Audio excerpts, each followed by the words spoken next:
क्यों आई है यहाँ पर? मैंने कल भी तुझे कहा था ना कि आज के बाद कभी भी मेरे पास मत आना। तुझे समझा चुका हूँ मैं। मत जा उसके पीछे, बहुत पछताएगी, बर्बाद कर देगा वो तुझे। आप मेरी चिंता मत कीजिए बाबा, बस मुझे उसकी सिद्धि का मार्ग बता दीजिए। एक बार वो मुझसे प्रसन्न हो गया तो मेरी जिंदगी बन जाएगी।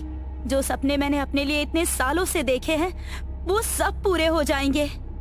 ठीक है, अगर तेरी यही जिद है तो फिर यही सही। लेकिन अगर इसके बाद तेरे साथ कुछ भी ऊंच नीच हुई तो मैं तेरी कोई मदद नहीं कर पाऊंगा, क्योंकि तू उसे अपनी इच्छा से बुला रही है। रागिनी के मन में ना जाने ऐसी कौन सी चीज ने घर कर लिया था जिसे पाने के लिए वो किसी भी हद तक जाने को तैयार थी। उसने पूरी 40 रातों तक तांत्रिक बाबा के पास शमशान घाट में बैठकर एक साधना की, जो कोई आम साधना नहीं बल्कि खबिस की साधना थी। खबिस जिसे अगर कोई खुश कर दे तो उसके वारे न्यारे हो जाते हैं, लेकिन इस दुनिया में हर चीज पाने के लिए उसकी एक कीमत चुकानी पड़ती है। तो वहीं रागिनी ने भी उसकी एक कीमत चुकाई। उसकी 40 रातों से चल रही वो साधना आज पूरी हो चुकी थी। शमशान घाट से खुद पर काला कपड़ा लपेटे वो रात के लगभग 1:30 बजे अपने घर पहुंची। हाथ मुंह धोकर वो अपने बिस्तर पर लेटने ही वाली थी कि तभी उसके घर के लैंडलाइन फोन पर एक कॉल आया। हॉल में जाकर उसने फोन उठाया कि तभी उसकी माँ भी फोन की आवाज से उठकर बाहर हॉल में आ गई। लेकिन सामने से आने वाली उस आवाज को सुनकर उसके हाथ से फोन छूटकर नीचे गिर गया। उसके हाथ बुरी तरह से कांप रहे थे। वो बेहोश होकर जमीन पर गिरने ही वाली थी कि तभी उसकी माँ ने उसे सहारा देते हुए वहां सोफे पर बिठाया। रागिनी का पूरा चेहरा पसीने से भीग चुका था, जैसे मानो अभी किसी ने उसे फोन पर कोई बहुत बुरी खबर सुनाई हो। रागिनी, क्या हुआ बेटा? किसका फोन था? कुछ तो बोल बेटा, मुझे बहुत चिंता हो रही है। इसके पहले कि रागिनी कुछ बोल पाती, उसकी आंखों में आंसू आ गए और वो अपने हाथों से अपने चेहरे को ढककर जोर जोर से रोने लगी। रागिनी बेटा, बोल क्या हुआ? तू इस तरह से रो क्यों रही है? देख, मुझे बहुत डर लग रहा है। बोल ना बेटा, क्या हुआ? दीदी। क्या? दीदी नहीं रही माँ। क्या? अपनी बेटी की मौत की खबर सुनकर सावित्री का तो मानो कलेजा ही फट गया। उसे अपनी बेटी की मौत का इतना गहरा सदमा लगा कि वो उसी समय बेहोश होकर वहीं गिर पड़ी। बहुत रात हो चुकी थी, इसीलिए रागिनी सुबह सूर्योदय होने से पहले ही अपनी माँ के साथ अपनी बहन के ससुराल पहुंच गई। सावित्री ने अपनी आंखों के सामने अपनी बेटी की चिता को जलते हुए देखा। किसी भी माता पिता के लिए इससे दर्दनाक शायद और कुछ भी नहीं हो सकता। जो अभी सिर्फ 3 साल की थी, वो नन्ही सी जान तो ये समझ भी नहीं पा रही थी कि उसकी माँ अब कभी उसके पास वापस लौट कर नहीं आएगी। वो तो बस अपनी माँ को ढूंढने की आस में बार बार उसे पुकार रही थी। उसकी आंखों में अपनी माँ के मिलने का इंतजार देखकर सभी की आंखों में आंसू आ गए। तभी सावित्री ने कहा, न जाने अचानक मेरी लाडो को किसकी नजर लग गई। इतनी कम उम्र में मेरी बच्ची हम सबको छोड़कर चली गई। मुझसे तो इसका मासूम चेहरा देखा भी नहीं जा रहा। किस तरह अभी भी अपने माँ के आने की आस लगाए बैठी है। बिन माँ के किस तरह बड़ी होगी हमारी बच्ची। माँ, कहते हैं मासी माँ जैसी होती है। हाँ, मैं जानती हूँ कि हर लड़की के अपने शादी को लेकर बहुत से अरमान होते हैं, लेकिन दीदी के चले जाने के बाद अब मेरा पहला फर्ज यही है कि मैं दीदी की जगह शैली की माँ बनकर उसे पालूं। क्या तू ये क्या कह रही है बेटी? ये बात कहनी जितनी आसान है, निभानी उतनी ही मुश्किल है। तू एक बार अच्छी तरह से सोच ले। मैंने सोच लिया है माँ। दीदी के जाने के बाद शैली को अब दूसरी माँ की जरूरत है और किसी सौतेली माँ पर मैं अपनी शैली के लिए भरोसा नहीं कर सकती। इसीलिए मैं ही ये करूंगी। नहीं रागिनी, देखो, मैं तुम्हारी भावनाओं को समझता हूँ, लेकिन मैंने हमेशा सिर्फ निशा से प्यार किया है। भले ही वो हमेशा के लिए मुझे छोड़कर जा चुकी है, लेकिन फिर भी मैं किसी और को अपनी जिंदगी में आने की इजाजत नहीं दे सकता। मैं अपने मरते दम तक निशा से प्यार करता रहूंगा। और बात रही शैली की, तो मैं उसे खुद पालूंगा। और तुम्हारा भी जब मन करे तुम शैली से मिलने आ सकती हो, लेकिन मैं ये शादी नहीं कर सकता। विक्रम की बात सुनकर रागिनी कुछ नहीं बोली। रागिनी और उसकी माँ कुछ दिन अपनी बहन के घर पर रुकते हैं और माहौल थोड़ा शांत होने के बाद अपने घर पर लौटकर आ जाते हैं। रागिनी फिर से आधी रात के समय एक काली चादर ओढ़े शमशान घाट की ओर निकल जाती है, जहां तांत्रिक बाबा एक जलती हुई चिता के पास बैठकर कोई साधना कर रहे थे।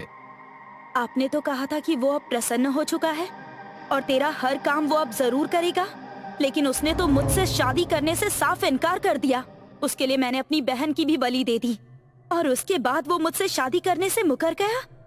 क्यों नहीं की उसने मेरी ये ख्वाहिश पूरी? रागिनी की ये बात सुनकर तांत्रिक बाबा जोर जोर से हंसने लगे। उन्होंने हंसते हुए रागिनी की तरफ देखते हुए कहा, मैंने कहा था कि उसके पीछे मत जा, लेकिन तूने मेरी बात नहीं मानी। अब वो तुझे नहीं छोड़ेगा। अब से तेरी उल्टी गिनती शुरू। उसने तेरी बहन को मारकर तेरी एक ख्वाहिश को पूरा किया। अब वो तेरे जरिए अपनी अनगिनत ख्वाहिशों को पूरा करेगा। अपनी जिंदगी की भीख मांगेगी तू उसके सामने, लेकिन वो तुझे मौत भी नहीं देगा। ये सब क्या कह रहे हैं आप? मुझे तो लगता है कि आपका दिमागी संतुलन ठीक ही नहीं है, इसीलिए कुछ भी बोल रहे हैं। आपने ही मेरी साधना में कोई कमी छुड़वाई, इसीलिए ये सब हो रहा है, वरना ऐसा नहीं होता। मैं किसी और के पास जाऊंगी और साधना करूंगी। मैं शैली को भी अपने रास्ते से हटा दूंगी, वो जरूर मेरा होगा। रागिनी इस तरह से तांत्रिक बाबा को ये सारी बातें बता रही थी जैसे उसके दिमाग में इस बात की कोई सनक सालों से भरी बैठी हो। अपनी बहन के पति को पाने के लिए उसने खबिस को उसकी बलि लेने के लिए कहा, लेकिन खबिस हर चीज की कीमत जरूर लेता है।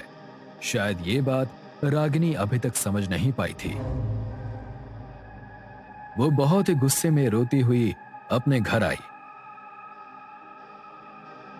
और चुपचाप अपने बिस्तर पर जाकर लेट गई।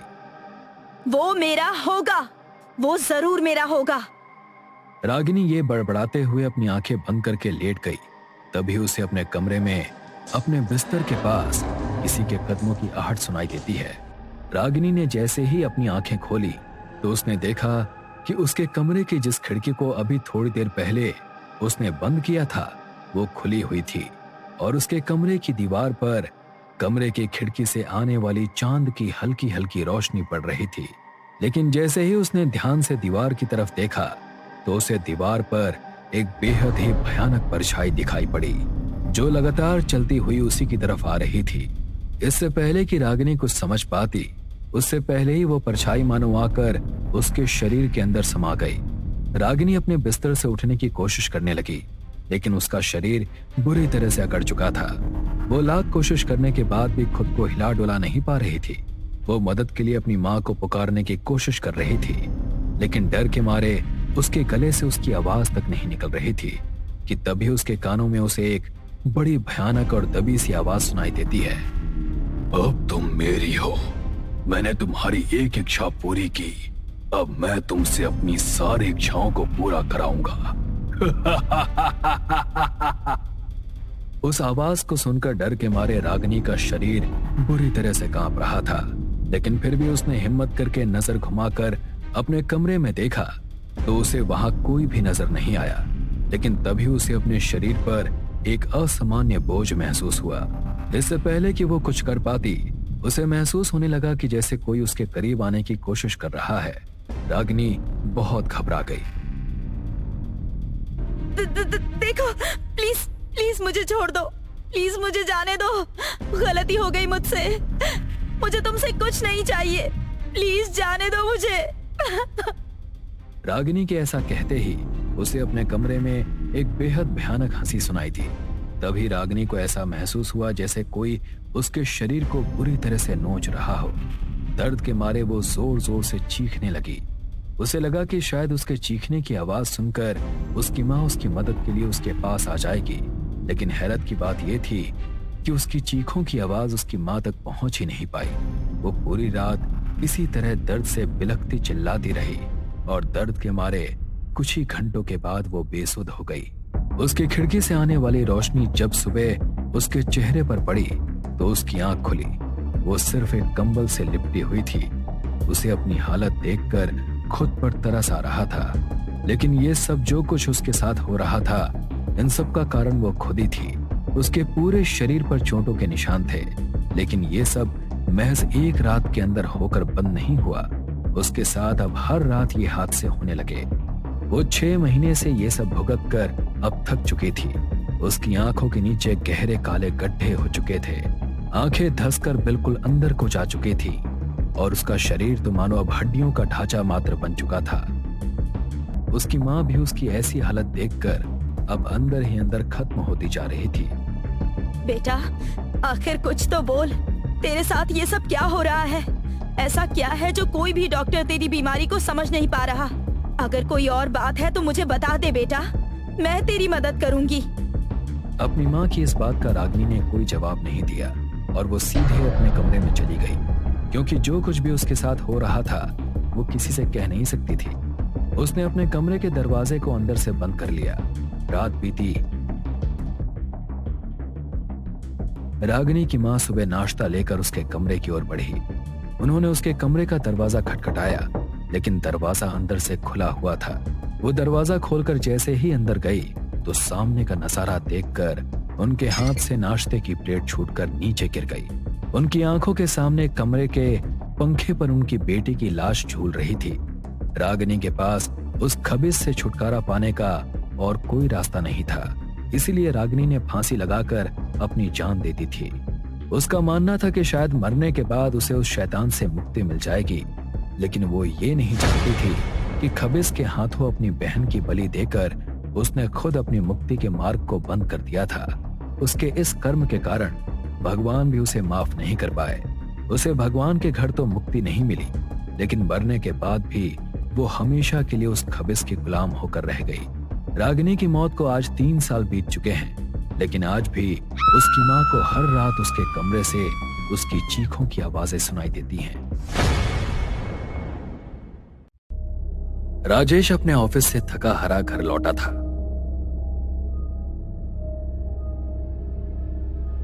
आते ही वो सोफे पर बैठ जाता है।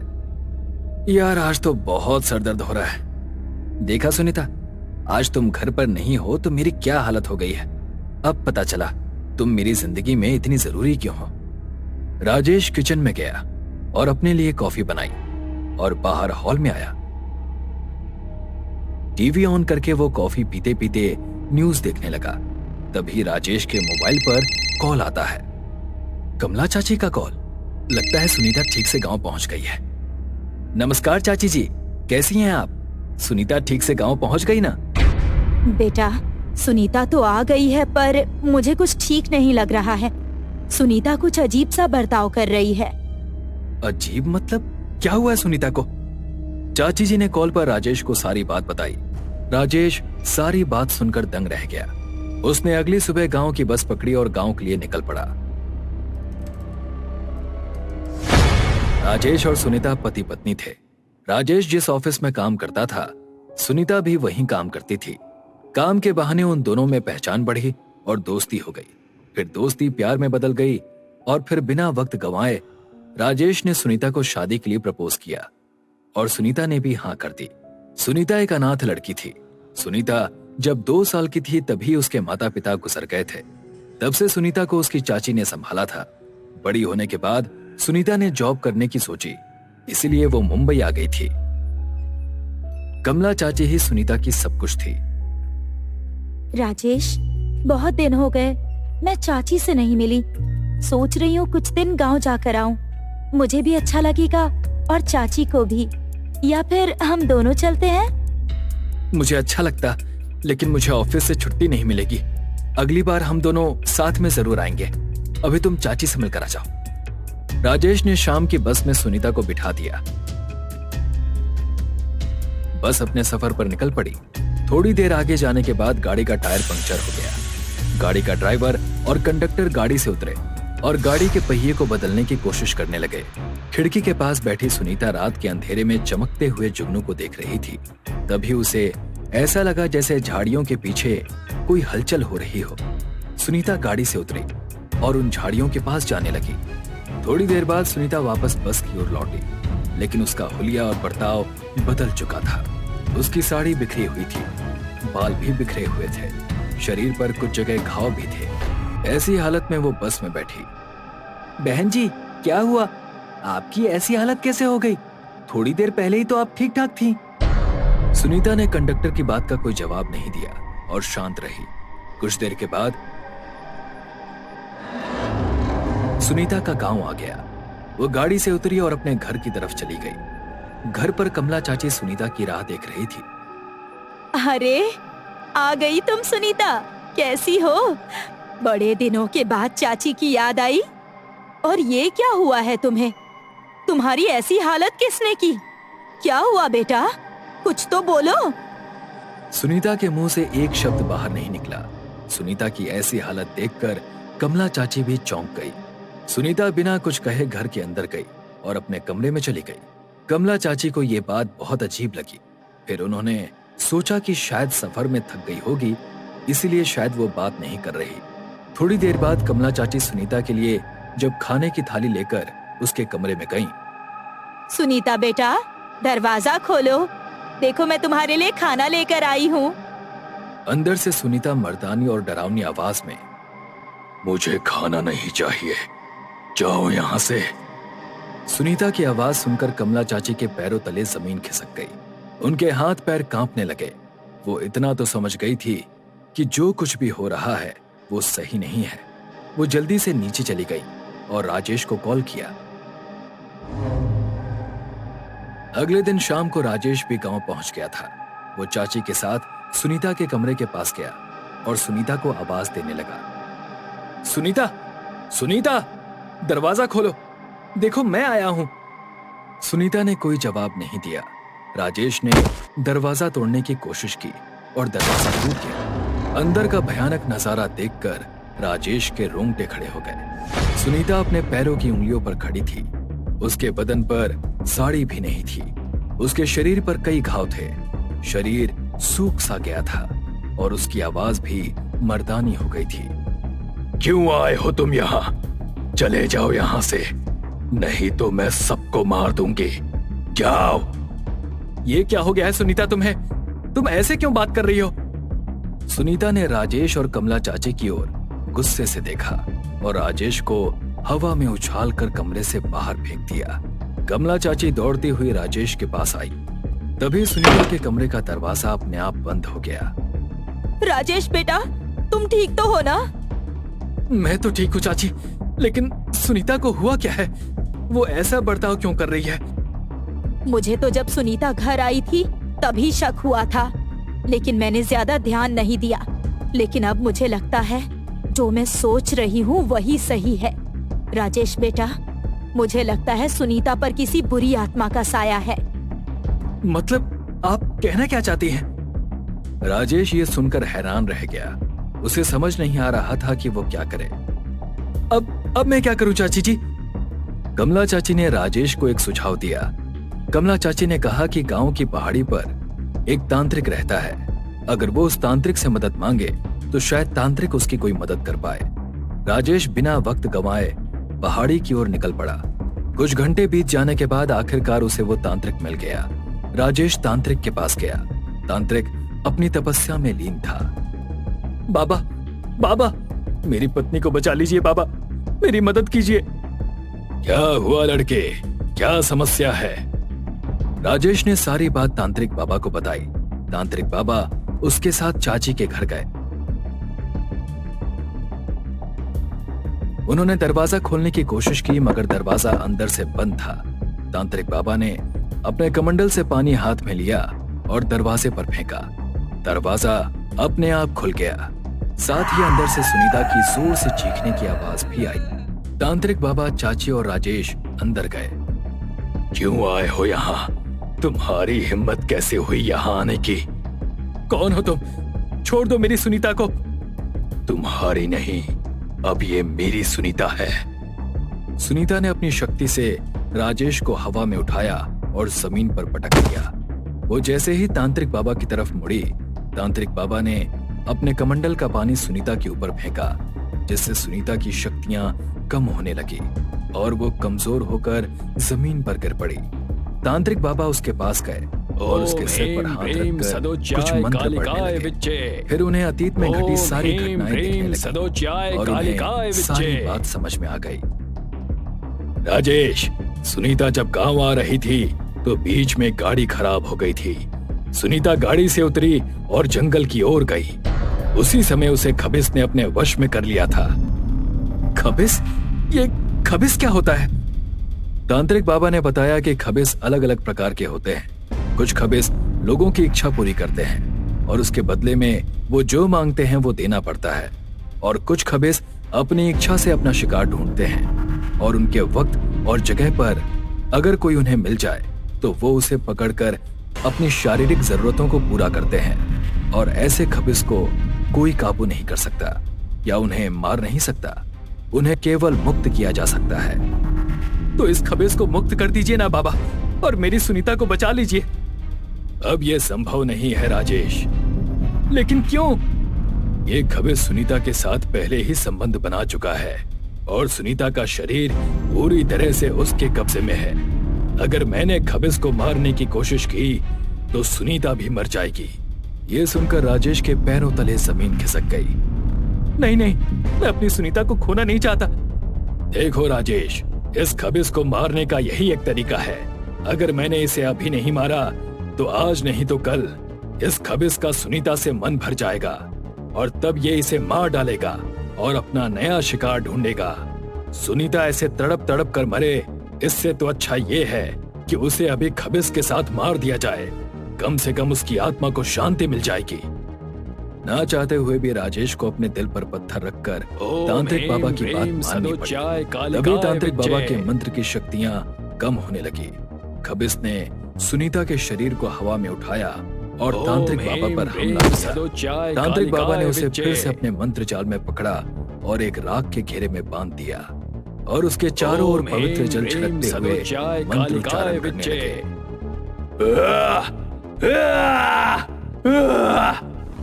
कुछ ही पल में सुनीता के चारों ओर आग लग गई और उस आग में खबिस के साथ साथ सुनीता भी जलने लगी। राजेश जोर जोर से रोने लगा। मुझे माफ कर दो सुनीता, मैं तुम्हें बचा नहीं पाया, मुझे माफ कर दो। कुछ देर के बाद सब कुछ शांत हो गया। खबिस को भले ही उसकी इच्छा के विरुद्ध मुक्त किया गया हो, लेकिन वो अपनी हवस से कभी मुक्त नहीं होता। अमावस्या की रात थी। भेड़ियों की आवाज से सारे माहौल में डर का सन्नाटा था। उस भयानक रात में हाथ में एक पोटली लिए शालिनी अकेली खेत के रास्ते से जाती हुई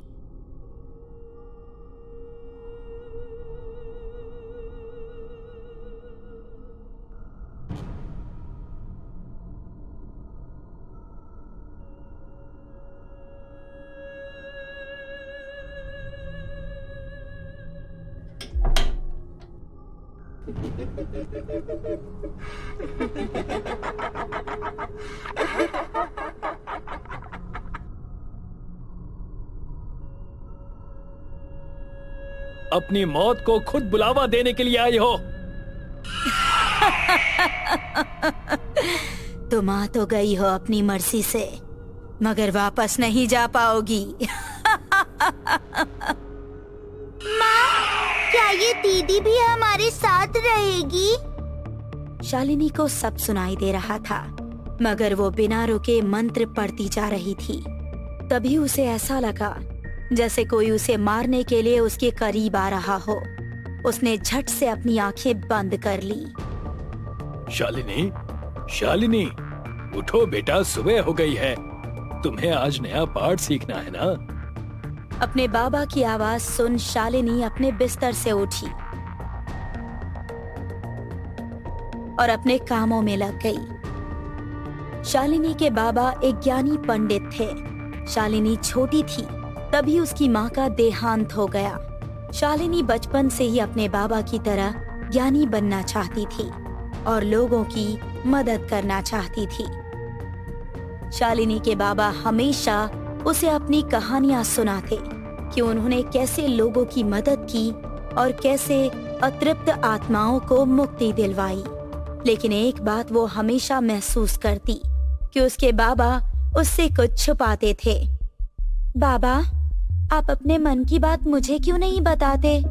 मैं जानती हूँ कि ऐसी कोई बात तो है जो आपको अंदर ही अंदर आपके मन को कोस रही है।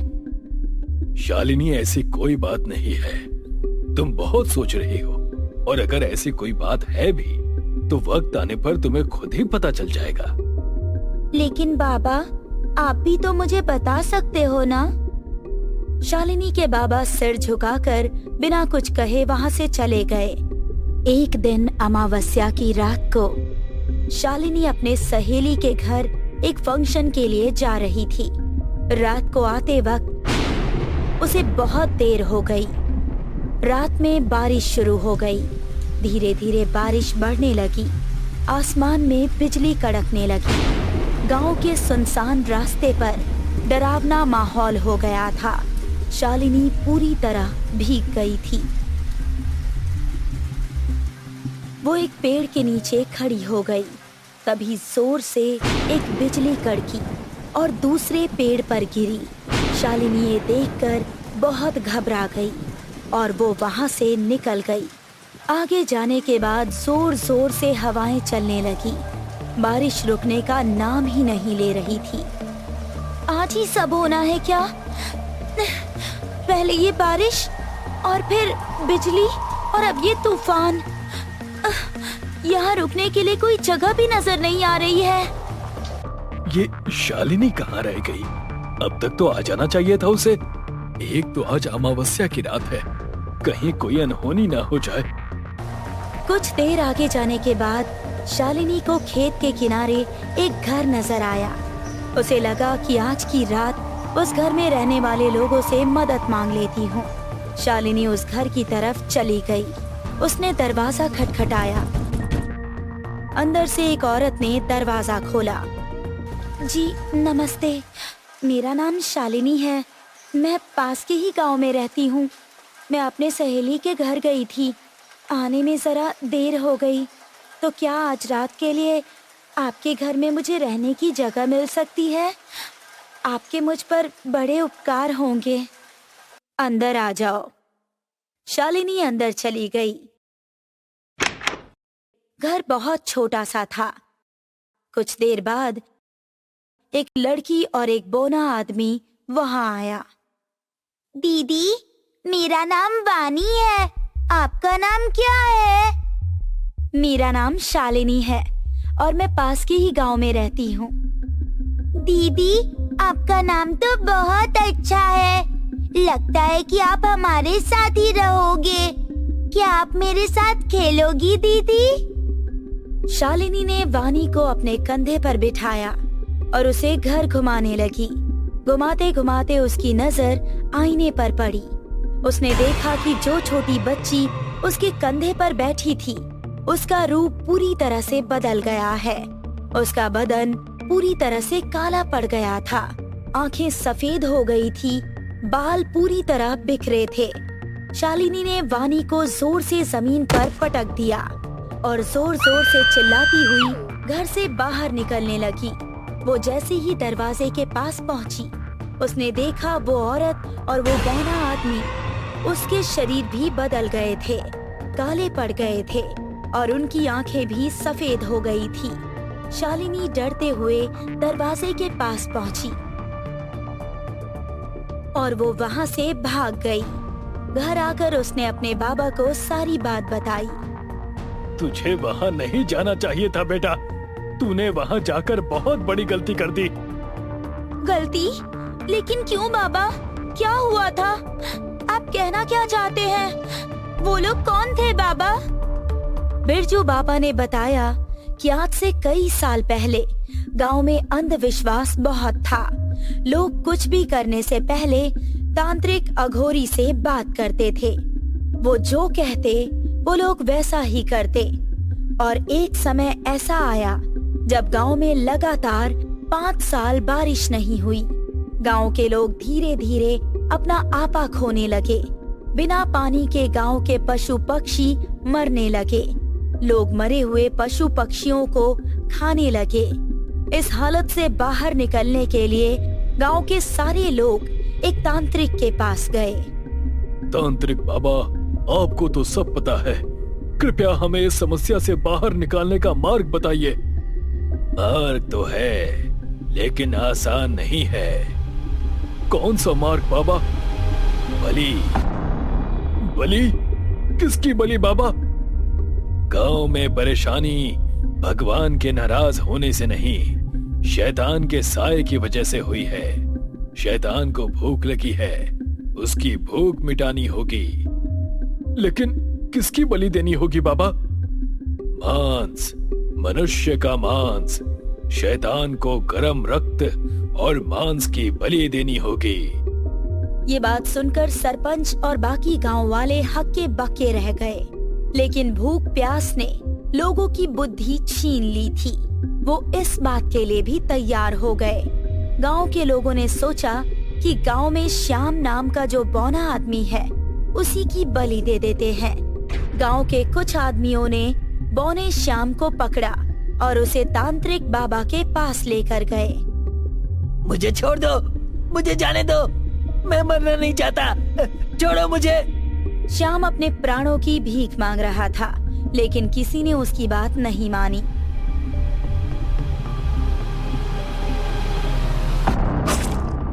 और उसकी बलि चढ़ा दी।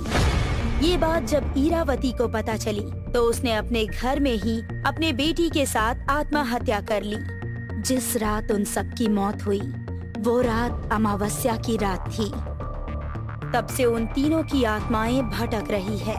वही घर तुमने देखा, वो घर और वो लोग अमावस्या की रात को ही दिखते हैं। बाकी के दिन वो जमीन में धंस जाते हैं।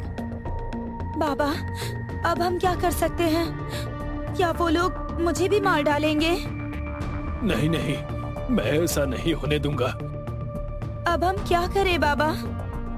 मैंने आपसे पूरी विद्या नहीं सीखी है। अगर मुझसे कोई गलती हो गई तो? ऐसा कुछ नहीं होगा शालिनी, भगवान और अपने आप पर विश्वास रखो। अगली अमावस्या की रात को वो घर फिर से जमीन से उभर कर आया। बिरजू बाबा ने शालिनी को एक पोटली दी और उसे बताया कि उन सबको मुक्ति अब वही दिला सकती है, और शालिनी को गले में पहनने के लिए एक रुद्राक्ष की माला भी दी।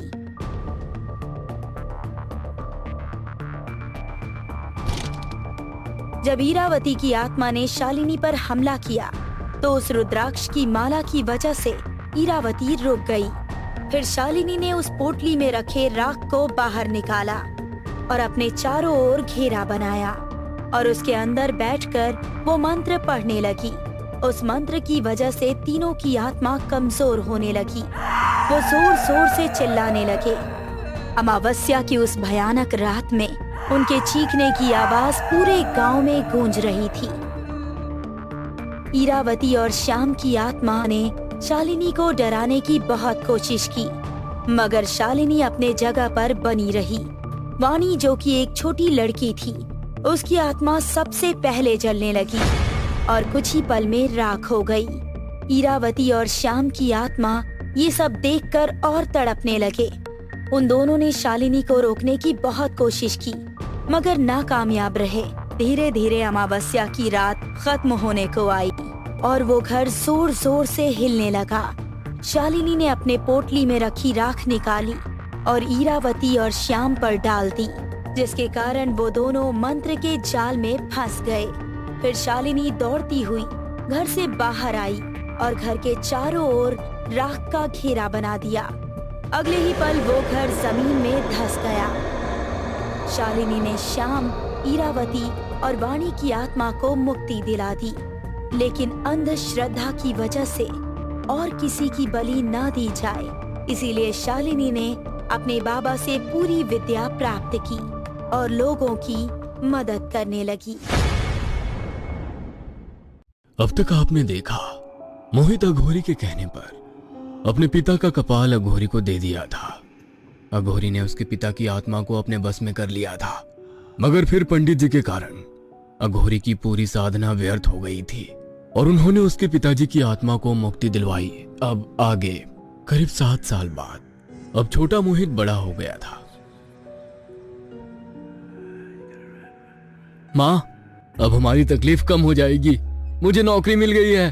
अब हमें ये गांव छोड़कर भोपाल के पास सागर में रहना होगा। बेटा, अब तो यहाँ पर रहने की आदत सी हो गई है, यहाँ से जाने का मन नहीं है। तुम चले जाओ, मैं तो यहीं रहूंगी। फिर यहाँ यश की पढ़ाई भी तो है। फिर तो माँ मुझे नौकरी नहीं करनी है, क्योंकि जहाँ मेरी माँ वहीं पर मैं। ऐसा क्यों बोल रहा है? मुझे तो यश की फिक्र हो रही है। तो ये बात है। यश की पढ़ाई के बारे में तो आप फिक्र ना करें, मैंने उसका भी इंतजाम सोच लिया है। हम लोग उसे भोपाल के अच्छे स्कूल में एडमिशन दिलाएंगे। कहते हुए मोहित उन्हें अपने साथ ले जाने के लिए मनाने लगा। आखिर बेटे की जिद के आगे कामिनी जी झुक गई और सागर जाने के लिए तैयार हो गई। जैसे वो लोग बस से सागर पहुंचे, दूर जंगल में एक अघोरी अपनी आंखें खोलकर बोला, आ गए तुम। आखिर मैं अपनी साधना से तुम्हें यहाँ बुला ही लिया। यहाँ पर अब तुम लोगों को बचाने वाला कोई नहीं है। मेरी बरसों की साधना को भंग किया था ना, उसका बदला लेकर रहूंगा। दरअसल अघोरी वहां से भागने के बाद सागर के जंगलों में आकर रहने लगा था।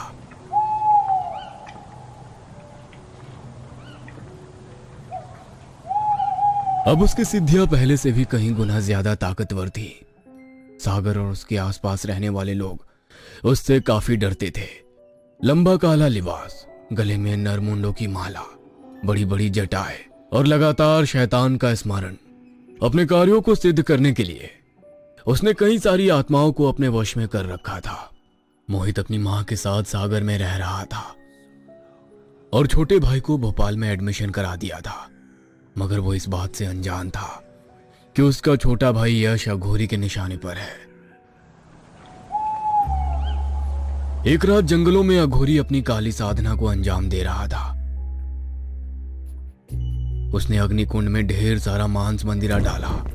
यह सब डालते ही अग्नि तेजी से जल उठी और कुछ देर बाद उसमें से एक साया निकलकर बाहर आया। मेरी इच्छा को पूरी करो। अघोरी के कहते ही वो साया वहां से गायब हो गया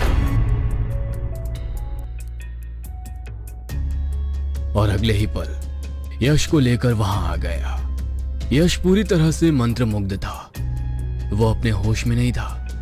अघोरी ने उसका हाथ पकड़ा और एक झटके में उसके दाएं हाथ का अंगूठा काटकर हवन कुंड में डाल दिया और फिर उसके रक्त से खुद को तिलक लगाकर बोला, तुझे मेरा बदला लेना है। तेरे साथ अब हर वक्त मेरा गुलाम होगा। कहते हुए अघोरी ने उस साये को एक इशारा किया जो अग्नि में से निकला था। वो साया तुरंत यश के शरीर में समा गया। यश वहां से उठकर सीधा अपने घर के बाहर जाकर रुका। वह बिना रुके दरवाजा बजा रहा था।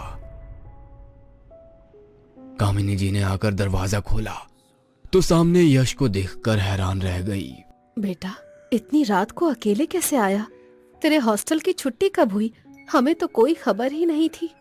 कामिनी जी के सवालों का यश ने कोई जवाब नहीं दिया और चुपचाप अपने कमरे में चला गया। अरे, इसे क्या हो गया? किसी बात का कोई जवाब क्यों नहीं दे रहा? शायद हम लोग स्टेशन नहीं पहुंचे इसीलिए नाराज है। मोहित को आने दो, इसे मना लूंगी। कामिनी जी किचन में अपने दोनों बच्चों की पसंद का खाना बना रही थी। तभी मोहल्ले में शोर मचने लगा। लोग अपने अपने घरों से बाहर निकल आए। क्या हुआ मिसेस सोमानी, आप शोर क्यों मचा रही हैं? मेरी बिल्ली, किसी ने मेरी पालतू बिल्ली को बहुत बुरी तरह से मार दिया और घर के आंगन में फेंक दिया। मिसेस सोनाली के कहने पर जब कामिनी जी ने उनके घर में झांक कर देखा तो पूरे आंगन में खून ही खून हो रहा था और बिल्ली की लाश छत बिछत अवस्था में पड़ी हुई थी। यह दृश्य किसी भी आम इंसान के रोंगटे खड़े कर देने वाला था। शायद कोई कुत्ता आपके घर में घुस गया होगा। मेरे शेरू के होते हुए ये पॉसिबल है क्या? कुछ तो बुरा हुआ है इसके साथ। शेरू भी डर कर कोने में चुपचाप बैठा है। कामिनी जी ज्यादा कुछ बोले बिना अपने घर में आ गई। उन्हें भी बिल्ली का यूं मरना और कुत्ते का खामोश होना कुछ अजीब सा लग रहा था, मगर अपने बेटे के आने की खुशी में उन्होंने इस बात पर ध्यान नहीं दिया। मोहित ऑफिस से लौटकर सीधे अपनी माँ के पास गया तो माँ ने इशारे से उसे यश के आने की खबर दी। मोहित उसे सरप्राइज देने के लिए चुपचाप उसके कमरे में पहुंचा तो वहां का नजारा देखकर हैरान रह गया। यश छत से उल्टा लटका हुआ था। उसकी आंखों की जगह सफेद पुतलियां और शरीर काला था और उसके पूरे कपड़े खून से भीगे हुए थे। वह दीवार से कूदकर सीधा मोहित पर झपट पड़ा। दूसरी तरफ अघोरी अभी भी हवन कर रहा था। काल भैरव स्वाहा, भगवती कलिका स्वाहा, चंडिका स्वाहा। आज की रात उस मोहित की आखिरी रात होगी। हाँ, मेरी बरसों की साधना को व्यर्थ किया था ना, तेरा भाई ही तुझे मार देगा। मगर कहते हैं ना, 100 बुराई पर एक अच्छाई ही भारी होती है। कुछ ऐसा ही मोहित के परिवार के साथ हुआ। कामिनी जी दोनों बच्चों को अलग करने की कोशिश कर रही थी। उन्हें कुछ भी समझ में नहीं आ रहा था कि क्या करे। यश की हालत देखकर उन्हें मोहित की उस समय की हालत याद आ रही थी जब अघोरी ने उसके शरीर पर कब्जा किया था। वे मन ही मन ईश्वर के साथ साथ पंडित जी को भी याद करने लगी। तभी अचानक उनके घर का दरवाजा खुला और पंडित जी का घर पर प्रवेश हुआ। राम राम, घर में कोई है? किसी ने उनकी बात का कोई जवाब नहीं दिया। तभी उनके कानों में मोहित की चीख सुनाई दी। वे भागते हुए उस कमरे में पहुंचे तो वहां का नजारा देखकर हैरान रह गए। उन्होंने तुरंत कुछ मंत्र का जाप करते हुए रुद्राक्ष की माला यश के गले में पहना दी। जैसे ही उन्होंने यश के गले में रुद्राक्ष की माला पहनाई, यश एक झटके में उससे दूर हो गया और दूर बैठकर गुर्रा रहा था। ऐसा लग रहा था जैसे उसके किसी विशेष कार्य में किसी ने बाधा उत्पन्न कर दी हो। कुछ पल के बाद ही उसने तुरंत कामिनी जी पर हमला कर दिया। ऐसा लग रहा था मानो कोई उसे रोबोट की तरह ट्रीट कर रहा हो। मगर शायद पंडित जी इस बात के लिए पहले से ही सतर्क थे। उन्होंने तुरंत कामिनी जी को उनकी जगह से हटाया और कुछ मंत्रों का जाप करते हुए जल उसके ऊपर छींट दिया। जैसे ही उन्होंने ऐसा किया, यश बेहोश हो गया। वह कमरे का दरवाजा बंद कर बाहर आ गए। कामिनी जी और मोहित को समझ में नहीं आ रहा था कि यश के साथ क्या हुआ। तभी यश ने अपनी आंखें खोली। अभी भी उसकी आंखें लाल थी और वो गुर्रा रहा था। यश रह रहकर दरवाजे को इतनी जोरों से बजा रहा था मानो अभी तोड़कर बाहर निकल जाएगा। कामिनी जी और मोहित को अभी भी डर लग रहा था, मगर फिर कुछ पल अपनी घबराहट को खत्म करने के बाद उन्होंने पंडित जी को प्रणाम करके कहा, प्रणाम पंडित जी, आप इतने दिनों बाद अचानक यहाँ कैसे? जब से आपने मांडला छोड़ा आपकी कोई खैर खबर नहीं थी। आज सुबह से ही दिल बहुत बेचैन हो रहा था। रह रहकर मोहित की शक्ल मेरी आंखों के आगे आ रही थी, इसीलिए सोचा एक बार जाकर उससे मिल लेता हूँ। मगर मुझे जरा भी अंदेशा नहीं था कि यहाँ पर ऐसा कुछ हो रहा है। यश के साथ ये सब कैसे हुआ? वो तो हमें भी समझ में नहीं आ रहा है। आज शाम को ही अचानक अपने हॉस्टल से लौट आया और उसके बाद जो आपने देखा वही हमने देखा। कामिनी जी के बोलने के बाद पंडित जी ध्यान करते हुए माँ काली का जाप कर रहे थे। अचानक ही उन्होंने आंखें खोली और गुस्से में बोले, अघोरी, तू अपनी हरकतों से बाज नहीं आएगा ना? ये सब आप क्या कह रहे हैं? अघोरी? मगर वो है कहाँ? अघोरी यहीं कहीं आसपास है और वो अभी तुम्हें मारने के लिए मारक तंत्र का प्रयोग कर रहा है। उसका ही गुलाम अभी भी इस वक्त यश के शरीर में है और वो इतना शक्तिशाली है कि किसी की बलि लिए बिना नहीं जाएगा। बलि लेकर जाएगा? ये क्या कह रहा है? आप मेरे बच्चे को बचा लीजिए, मेरे बच्चे को बचा लीजिए। मेरा यहाँ पर आना ईश्वर की ही मर्जी है। आपके बच्चे को कुछ नहीं होगा। हम अभी पूजा की शुरुआत करेंगे। कहते हुए उन्होंने हवन शुरू किया। यश के कमरे से तेजी से चिल्लाने की आवाजें आने लगी। वो तेजी से दीवार पर सर मार रहा था। पंडित जी, यश को कुछ ना हो जाए। पंडित जी, पंडित जी, वो मुझे मारना चाहता है ना, तो मैं अघोरी के पास चला जाता हूँ। वो मेरे जाने से यश को छोड़ देगा। पंडित जी ने उनकी किसी भी बात का कोई जवाब नहीं दिया और उन्होंने हवन चालू रखा। जैसे ही हवन समाप्त होने को आया, यश दरवाजा तोड़कर तेजी से बाहर आया और सारे घर का सामान फेंकने लगा। उसने 2 बार मोहित को भी मारने की कोशिश की, मगर पंडित जी की सुरक्षा के कारण वो कुछ भी ना कर पाया। जैसे ही हवन समाप्त हुआ, वह हवन कुंड के सामने आकर गिर गया। उसके शरीर में से एक काला धुआं निकला और उड़कर वहां पहुंच गया जहां पर अघोरी पूजा कर रहा था। असंभव! मेरे प्रयोग को लौटाना असंभव है। इसे तो मोहित को मारना था, मगर ये क्यों वापस आ गया? वह धुआं अघोरी के आसपास घूम रहा था। अघोरी के चेहरे पर भय के निशान साफ नजर आ रहे थे।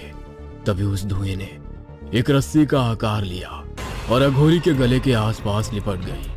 वह अघोरी दर्द से करा उठा। 1 मिनट में ही उसके शरीर में कोई जान नहीं बची थी। पूरा शरीर इस तरह सफेद हो गया था मानो किसी ने खून की एक एक बूंद निचोड़ ली हो। आप किसी के लिए गड्ढा खोदते हो तो पहले आप खुद ही उस गड्ढे में जाकर गिर जाते हो। इंसान को कभी किसी के बारे में बुरा नहीं सोचना चाहिए।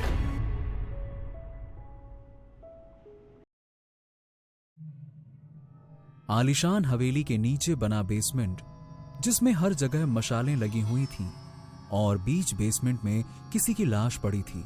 वहां एक तांत्रिक और एक हट्टा कट्टा आदमी खड़ा था। तांत्रिक ने उस लाश के चेहरे से कपड़ा हटाया। ये किसी औरत की लाश थी। एक बार फिर से सोच ले मोहन सिंह, ये बहुत खतरनाक काम है। हमारे आसपास करोड़ों आत्माएं हैं जो कि अतृप्त होती हैं। वो घूमती रहती हैं। उन आत्माओं में से तेरी पत्नी को ढूंढना, फिर उसे उसके शरीर में वापस बुलाना, ये बहुत टेढ़ा खीर है। अगर तेरी पत्नी की आत्मा की बजाय कोई दुष्ट आत्मा आ गई तो सब कुछ तबाह हो जाएगा। मेरे हाथ में कुछ नहीं रह पाएगा। मैं हर खतरा उठाने के लिए तैयार हूं बाबा। मेरी पत्नी का जिंदा होना मेरे लिए बहुत जरूरी है। मोहन सिंह की बात सुनकर तांत्रिक अपने हाथ में जल लेकर अपने सामने जल रही अग्नि में मंत्र बोलकर छिड़कने लगा। उसके बाद उस लाश के बाल तोड़े और उसे मंत्रों के साथ उस अग्नि में डाल दिया, जिससे बहुत जोर का विस्फोट हुआ। वहां धरती हिलने लगी, सभी मशालें बुझ गईं, सिर्फ हवन की जो अग्नि जल रही थी उसी से रोशनी हो रही थी। तभी मोहन सिंह की पत्नी ने अपनी आंखें खोली और उठकर बैठ गई। ये देखकर मोहन सिंह खुशी से पागल हो गया। इससे पहले कि वो कुछ करता, उसकी पत्नी की आंखें लाल हो गईं। देखते ही देखते उसने मोहन सिंह की तरफ छलांग लगा दी। उसके गर्दन का मांस नोच नोच कर खाने लगी।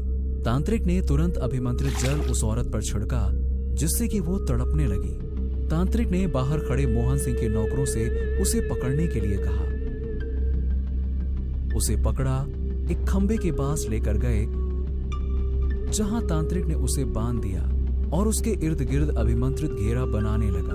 मोहन सिंह के नौकर मोहन सिंह को वहां से लेकर जा पाते तब तक उसकी मौत हो गई थी।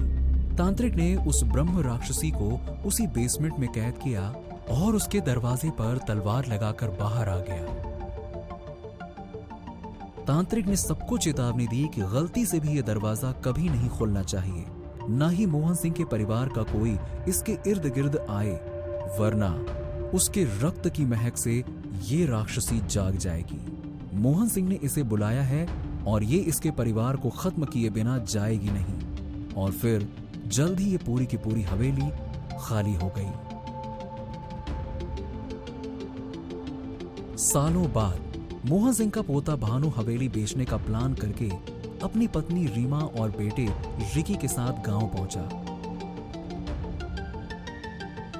हवेली के कुछ विश्वास पात्र लोग जो राक्षसी के रहस्य से वाकिफ थे, पूरी मुस्तैदी के साथ पहरा देते ताकि गलती से भी कोई बेसमेंट की तरफ ना जाए। उसी शाम रिकी खेलते हुए बेसमेंट की तरफ जा पहुंचा। उस वक्त पहरा देने वाला आदमी मौजूद नहीं था। रिकी ने देखा कि सीढ़ियां नीचे की तरफ जा रही हैं और किसी के गुनगुनाने की आवाज आ रही है। वो सोच ही रहा था कि वो नीचे जाए या ना जाए, तभी नीचे से आवाज आई। रिकी, तुम आ गए? तुम्हें पता है मेरे पास तुम्हारे लिए बहुत सारे खिलौने हैं। ये सुनकर रिकी के मन में हलचल होने लगी और वो धीरे से बोला, कौन है नीचे और आपको मेरा नाम कैसे पता? नीचे से फिर आवाज आई, मैं दोस्त हूँ जिसे तुम्हारे बारे में सब पता है। आवाज इतनी मीठी थी कि रिकी अपने आप को रोक नहीं सका। वो सीढ़ियों से होते हुए नीचे चला गया। नीचे जाकर उसने देखा कि एक दरवाजा है जिसके बाहर तलवार लगी हुई है। बहुत पुराना होने की वजह से उस पर धूल की परतें और मकड़ी के जाले बने हुए थे। भीतर से आवाज आई, रिकी, तलवार को हटाओ, दरवाजे को खोलकर भीतर आओ। देखो, तुम्हारे लिए कितने सारे खिलौने हैं। उस आवाज में जैसे जादू था। रिकी जोर लगाकर तलवार को निकालने की कोशिश करने लगा। धीरे धीरे करके आखिर उसने तलवार को निकाल लिया।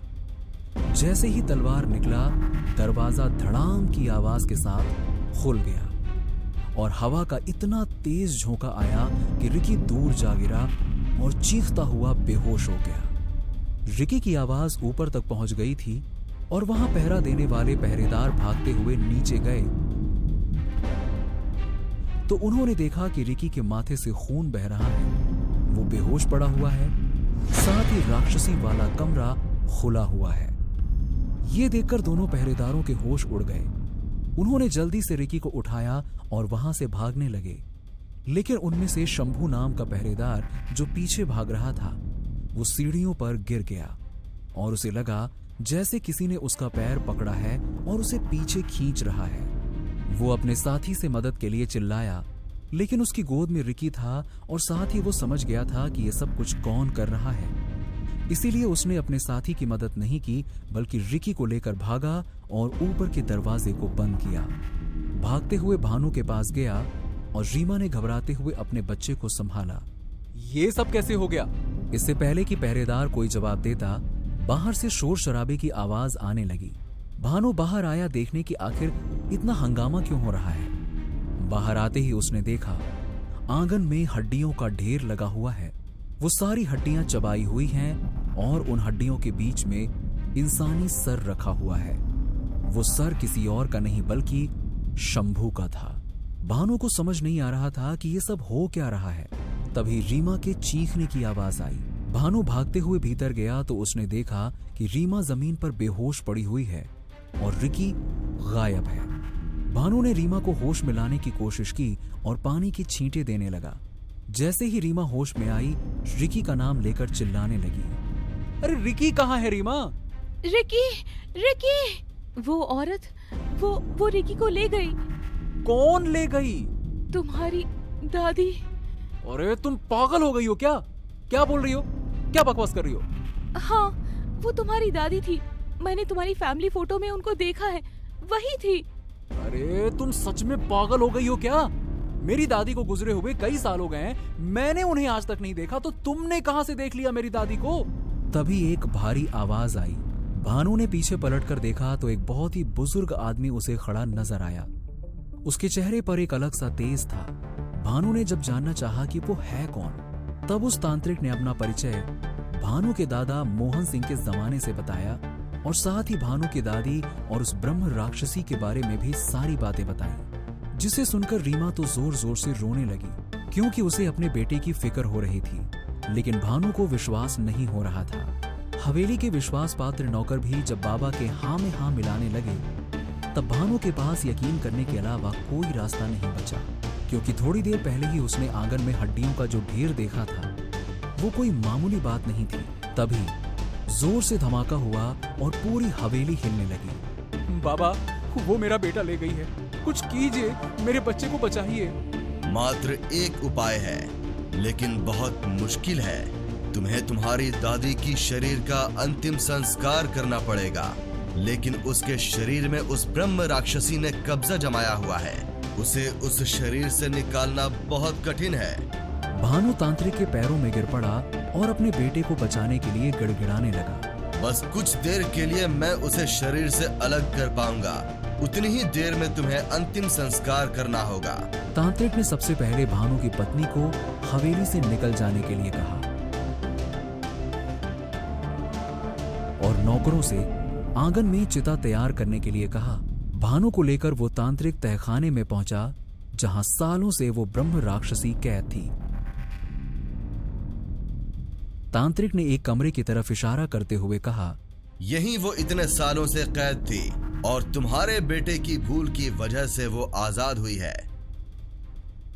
तांत्रिक उस कमरे में गया और अपने साथ लाए थैले से एक मानव की खोपड़ी निकाल उसमें आग जलाकर वो आहुतियां देने लगा। जोर जोर से मंत्र बोलने लगा। वहां पर चारों तरफ अंधेरा छाया हुआ था। तभी उन दोनों के कान में किसी के हंसने की आवाज आई।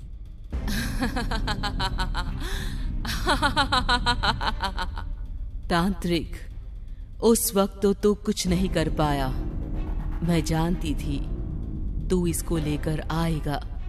अपने बेटे के माया में एक बाप तो जरूर आएगा और मैं मोहन सिंह के पूरे परिवार का नाश करूंगी। वो फिर से हंसने लगी, लेकिन तांत्रिक नहीं रुका।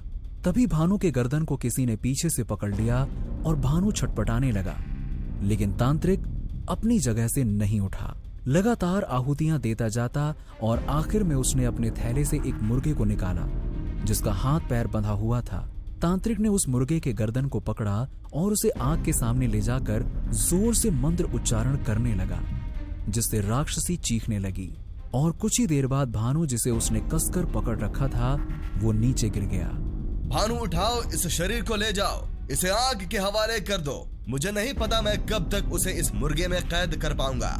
जैसे ही उस राक्षसी की आत्मा उस मुर्गे में गई, वो मुर्गा जोर से फड़फड़ाने लगा। भानु की सांस फूल रही थी, लेकिन फिर भी उसने बिना देरी के अपनी दादी के शरीर को उठाया और बाहर की तरफ भागा। हवेली के आंगन में नौकरों ने पहले से ही लकड़ी की चिता तैयार कर रखी थी। भानु ने जैसे ही उस शरीर को चिता पर लिटाया, अंदर से तांत्रिक के चीखने की आवाज आई, जैसे तांत्रिक बहुत दर्द में हो। भानु वापस जाने लगा, लेकिन नौकर बोला, नहीं मालिक, नहीं नहीं नहीं, अभी नहीं जाइएगा, वरना वो आजाद हो जाएगी। तभी उसे अपने बेटे की भी आवाज सुनाई दी जो दर्द में चिल्ला रहा था। लेकिन भानु ने अपनी आंखों को बंद किया और अपने आप को मजबूत बनाते हुए उस चिता में आग लगा दी। वो चिता धू धू कर जलने लगी और जैसे ही उस चिता में आग लगी, हवेली में दरार पड़ने लगी और उसकी ईंटें नीचे गिरने लगी। भानु के बेटे का चीखना चिल्लाना जारी था। भानु बिना कुछ सोचे समझे हवेली के भीतर भागा और जैसे ही भानु हवेली के भीतर गया, वो पूरी हवेली गिर गई।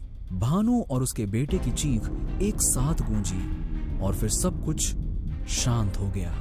ब्रह्म राक्षसी कामयाब हो गई थी। आखिर वो मोहन सिंह के पूरे वंश का नाश कर चुकी थी।